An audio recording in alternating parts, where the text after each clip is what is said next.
What's going on, you guys? So there's been a lot of conflicting reports in regards to boxing news for the past several weeks now. You know, you hear one thing, then you hear something else. You hear another thing, then you hear something different. So you don't really know what to believe at this point. But as far as the Terrence Crawford, Sean Porter situation, last we heard was that Sean Porter turned down $2 million, right? And your boy Bushido normally will come out with a video talking about it, but it's one of those things to where I don't really think Sean Porter don't want to fight, and I don't think Bud don't want to fight. I think both guys want to fight. However, business. This is when the business comes into play, right? And y'all know your boy Bushido not a big fan of the business part of boxing, but I do understand that it is a business.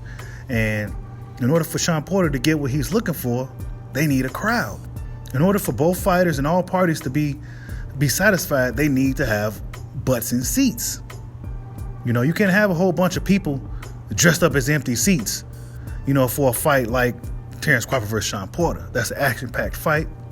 I'm not sure if they're thinking about putting it on pay-per-view, but yeah, according to Bruce Trampler, the matchmaker for Top Rank, he comes out in response to Rick Glacier, right? I'm sure a lot of you guys know who Rick Glacier is, but he says this: Rick, Terrence Crawford versus Sean Porter is a solid fight, but nobody has offered anything to either guy. Can't imagine it taking place without paying customers to provide an upside in their purses, so we're several months from proposing it. So, according to the matchmaker at Top Rank, they haven't sent anything off to anybody yet. But you hearing Bob Arum coming out saying $1 million is that. It's getting confusing at this point, to the point where you kind of just want to step back and just wait to see how the things play out, right? But yeah, Sean Porter wants to be well compensated for the task at hand, and I'm not mad at him. Now, a lot of the Crawford fans, and I'm a Crawford fan, so don't get it twisted, but a lot of the Crawford fans are saying Porter's ducking and all that. Well, it may be a few things that may contradict some of the things he was saying previously, right? Like, I want to do it for legacy and all that, but then again, he won more money. Well, you got to look at it like this, people. Y'all know your boy Bushido's not a fan of the business of boxing, but it is a business. And Sean Porter, this is probably like one of his last fights. It's probably likely his last opportunity at a world title. And then he's going up against the guy that's regarded as the best in the sport. So he wants to be compensated for his efforts, right? And I do think Sean Porter deserves a good payday, you know, since he's towards the end of the road. You know, he may not necessarily be at the end of the road, but as far as how I see it, you know, he fought everybody at welterweight. He fought for a world title multiple times. And you know, unless Errol Spence decides to give him a rematch out of the kindness of his heart, I think this Crawford fight is his last hoorah, right?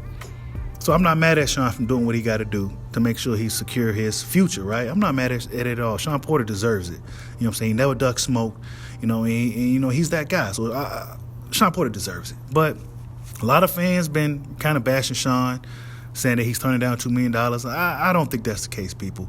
And not to mention, a fight like this is a pretty big fight. It's a fight that you will want to have butts and seats for. It's an action-packed fight. We can't have Terrence Crawford. And let's just be real, people. We can't have a fight like Terrence Bud Crawford versus Showtime Sean Porter with no crowd. Are you kidding me? That fight, the two action-packed fighters, and you just up in there scrapping like that, ain't nobody there to see it? Nah, we need a crowd for that. And that makes me believe that leads me to wonder why more of these guys ain't trying to, I don't know, maybe Top Rank just don't have those relationships, right? Maybe Bob Arum just don't have those relationships with the guys in Dubai like Dana White does, to have the Fight Island out there or have a UFC Apex Center. I mean, of course, they got the bubble, but you can't have crowds there. So it's just a big mess for the fight game in general. And I think Dana White has figured it out to a degree. You know, he got his guys over there in Dubai, you know, and they doing their thing over there. But as far as American boxing, unless you a guy from Texas, or unless you can, you know, have a fight scheduled in Texas, then you're not going to really be able to really do much. And this also leads me to believe that a lot of the more intriguing fights that we want to see, that we've been talking about for the past several weeks, I don't think we go see those fights no time soon. Why? Because there's not a crowd. You can't have crowds to compensate these fighters. So unless they have some investor or some Dubai Sultan guy that's willing to put the bag up, it's going to be a lot harder for us to see these fights we really want to see. Do I think Sean Porter's ducking Bud? No, I don't. I don't see that from Sean Porter, but he do want to get paid. It is a business. This is these guys' job, people. And I think us as fans sometimes tend to forget that. This is how they live. This is how they eat. You know what I'm saying? So, yeah, according to the Top Rank, Matchmaker, this fight is a few months out, man. You know, it's not even close to being done. And basically from what I got from this, you know, they haven't proposed anything yet.